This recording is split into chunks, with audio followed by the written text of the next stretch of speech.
You know another thing I really learned about the late night show? I think one of the greatest lessons is all humans are bad at one thing. Many things, but specifically this one thing. We always look at someone and judge them as if we know what it's like to do that job, right? So one of the most frustrating things for my show was when I would get comments like, oh my God, why doesn't she have this person on her show? Or like, why is her segment done like this? Why is the audio so bad? And every time I'd read those comments, I'd be like, it's because we can't book that person because they've already promised Ellen, they'd go on Ellen's show and they can't come on my show. It's that there's so much behind the scenes stuff people don't know about.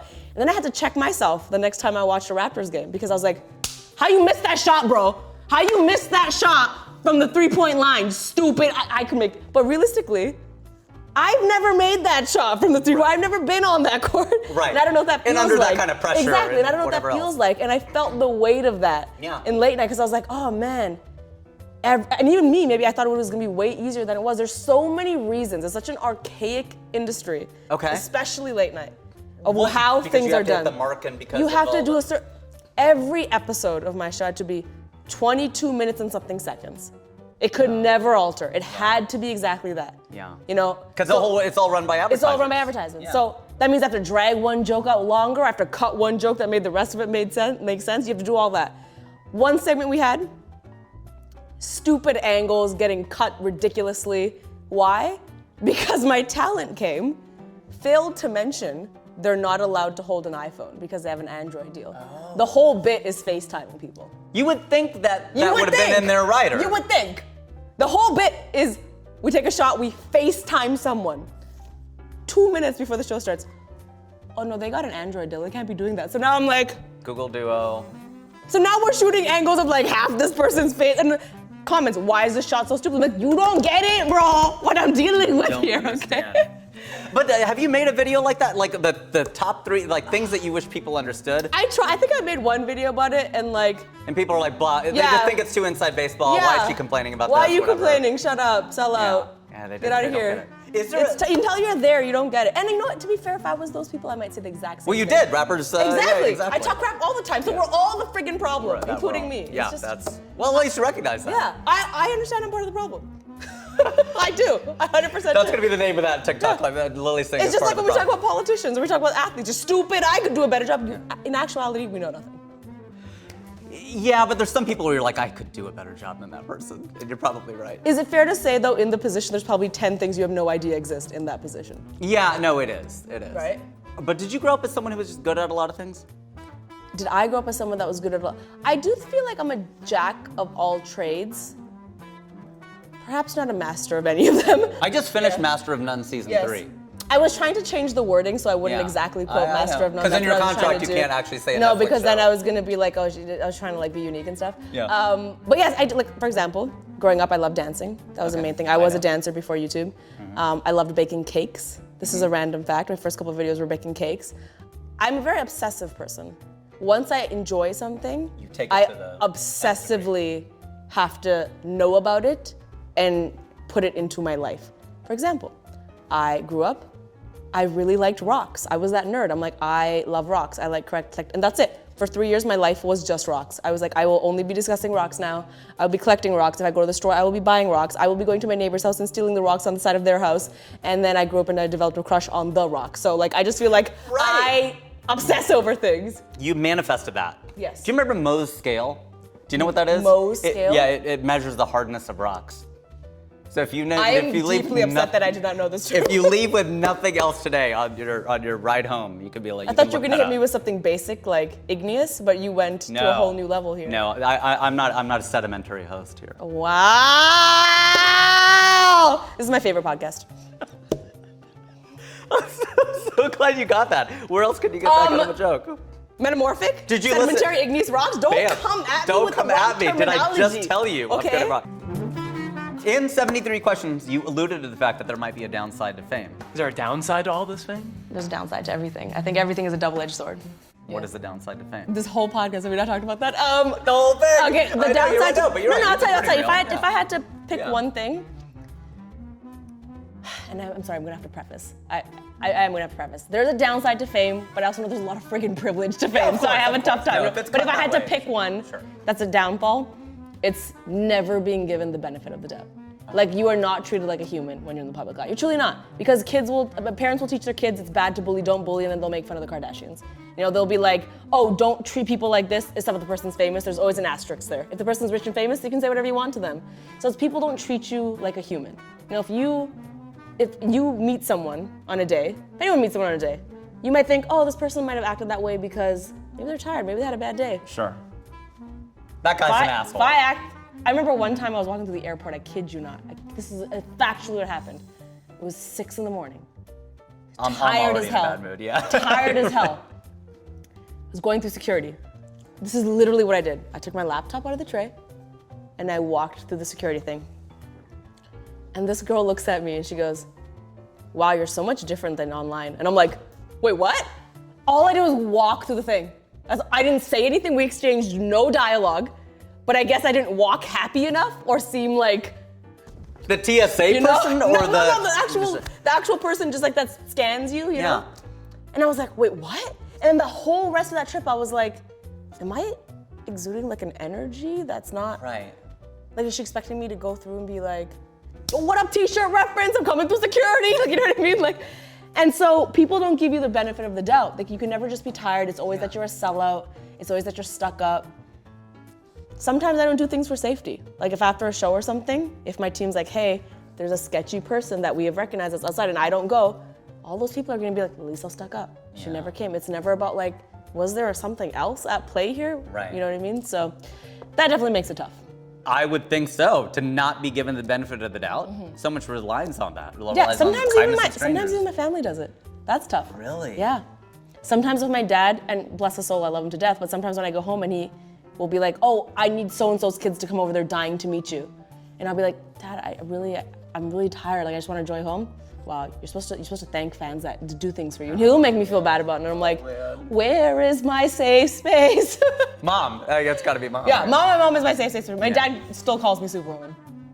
And my mom always gets mad at him. Her name is Lilly. Your name is Lilly. Yeah. When did you make that? When did you make the pivot? I made the pivot a couple years ago, mostly because I was like, let's try to. Problems. Well, I actually reached out to DC very early in my career once I realized I'm an idiot. Once I realized I made that mistake. Well, you probably had, what, 1 million, 2 million? I think I had like 5 million subs. And I was like, maybe I should reach out to DC. Right. So I got my lawyer to reach out and they were very kind. We came to an agreement. I did pay the money every year. A lot of people don't know this. I paid the money every year to use the Superwoman name with the goal of phasing it out. So after 5 years of paying them, I was like, now I'm Lilly. And I'm not calling myself And that was Superwoman. part of the agreement, to phase it out? Yes. Oh, that's so interesting. Yes, but also because I wanted to. Like, Yeah, right. you know, Once you give it your especially, own. you know how cool it is for people to know the name Lilly Singh? Of course. Like the Singh? Of course. I love. You're carrying that. I love that. And so I'm like, that feels cooler to me than Superwoman now. It is. Yeah. I keep looking into this camera. I don't even know if this is my angle or my shot. This could not even be on. I don't even know. It may not could all be. be a lie. It may, yeah, it's all Okay. made up. What's it like being on Dollface? Awesome. So I'm on the 2nd season of Dollface, which is Kat Dennings' show. I'm a guest role opposite Shay Mitchell. I get to be her girlfriend, which is very, very cool. Yeah. It's so fun. You know, it's so interesting going from something that was such a boys' club in late night Right. to an all-female cast. Yeah, right. The first day I was on set, they're talking about breastfeeding and gardening and relationships, and I was like, oh my goodness, this is so refreshing. Yeah. We're all so warm and welcoming and nice. Topics that have not really been explored. Exactly. Yeah. My first day on set of season 2 of the late night show was a woman approaching me saying there's no tampons in the bathroom. So it was very refreshing for me to go on this set with all women. You're like, in that way, it's kind of the same as when they're all men, but at least they're talking about it. Yeah. When people go to these networking events, you know, and there are a lot of sort of South Asian happy hours and things like that, but it doesn't have to be just in our community. Should people go to these, or do a lot of the successful people, even on the come up, did they go to them? Did you used to? I mean, like, you became famous kind of before that time though, too. But I love this question, I want you to know. I think this is such an important question. okay. I did network a lot when I first moved to LA because I didn't know anyone here. So it was definitely part of my journey. I did a lot of what we call general meetings, where you meet people, you just talk about yourself, and nothing could come of it ever. Yeah. Truly nothing. I've probably done 200 of those. Whoa, literally nothing. 200? Realistically, probably like 60. Okay, no, but it's still a lot. Still It's still a lot, yeah. Here's how I view networking. I think it is important. I think it's important to meet people, but I'm a fan of meeting people where they can remember who you are. right? So when you meet people at a party and everyone's drunk and everyone's like, yeah, hey, I'm so-and-so, and this is what I'm working on.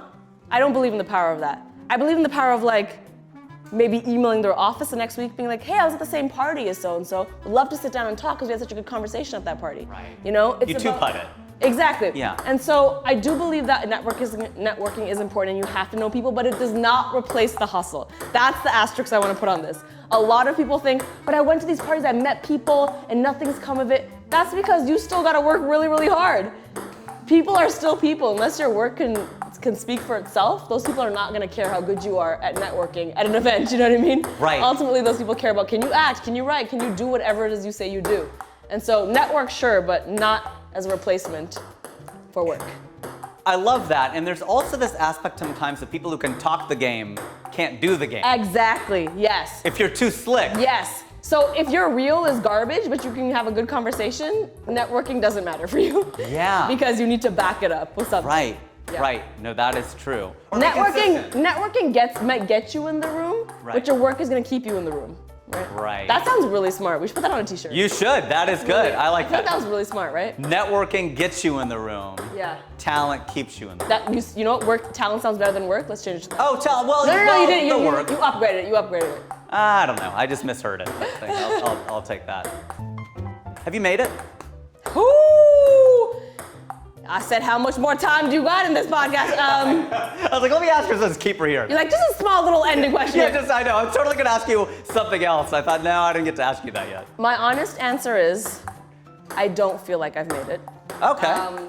And I'm not quite sure I'll ever feel like that, and that does scare me. Yeah, you see, I'm keeping you on your toes. Ah, dang it. I think a lot of people in my life, my friends and family, would describe me as someone who's made it. Yeah, totally. I fear that I will always wake up wanting more and being like, but I could do one more and I could do this better, and that scares me because I don't think that's healthy. Right. But is that what keeps you going though too? It does keep me going. I think that's where I have a very bittersweet relationship with this whole have you made a question, because my answer is no, right. But I'm scared that it's no. But that no keeps me motivated to keep going. So I hope that if you know, in 10 years when we're doing this podcast in your mansion, right. I hope that my answer is yes, I've made it. What would be that thing where you go, okay? For me, my instinct is that I want to actually put my foot into the game of production when it comes to TV and film, which I'm only a beginner at right now, you know? Sure, in the digital space, I could say I've made my mark, but I want to make movies and I want to make TV shows and I want to act and I want to produce things that are important, and I think there's still work to be done there. So if I have some of those Unicorn Island productions pop off, I think I'll feel like I made it. Even if it's online though, like if they're YouTube, so this is the distinction between film and online? No, they have to be beyond YouTube. They would have to be on YouTube? They would have to be beyond YouTube. Beyond, okay, so there is a difference. Yes, there is. Because I grew up with TV and movies. So I still, okay. I'm like, oh, the glitz and glamour of an Angelina Jolie, of a Madhuri Dixit, like I grew up with that, so it's still very important to me. Yeah. You know, even though it's becoming less and less of a distinction, there's still to me there still is, yeah, for sure.